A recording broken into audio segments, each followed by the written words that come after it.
हारिश होती है तो उनकी हारिश से घर में रहने वाले बाकी लोग भी इसकी जर्द में आ जाते हैं, क्योंकि वो हारिश वाले इंसान का टॉवल यूज़ कर लेते हैं या उनसे क्रीच करने लग जाते हैं, जिसकी वजह से उनको भी हारिश हो जाती है।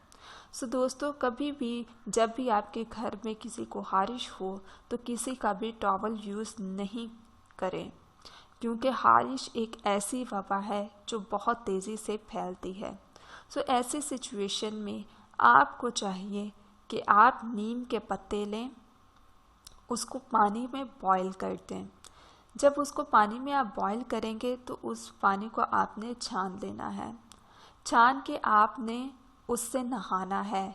जिन लोगों को हारिश है वो भी उससे नहाएं और जिनको नहीं भी है वो भी उससे नहाएं, ताकि वो हारिश ये ना हो कि जिसको हारिश है वो उसकी चली जाए और दूसरे को लग जाए। और जहाँ जहाँ हारिश होती है वहाँ वहाँ आप लोगों ने बेकिंग सोडा खुश्क लगा लेना है, जैसे हम टैल्कम पाउडर लगाते हैं। रोज़ रात में आपने इसको लगा लेना है और सो जाना है। कुछ ही दिनों में आप लोग देखेंगे कि आपकी हारिश ख़त्म हो गई होगी। सो दोस्तों, ये बहुत ही अच्छी और छोटी छोटी सी इफ़ेक्टिव से रेमेडीज़ होती हैं। इनको करने से आप लोगों को ज़रूर फ़ायदा हो सकता है। सो मज़ीद वीडियोस के लिए हमारे चैनल को सब्सक्राइब करके बेल आइकन के बटन को तो बिल्कुल भी आप लोग प्रेस करना ना भूलें।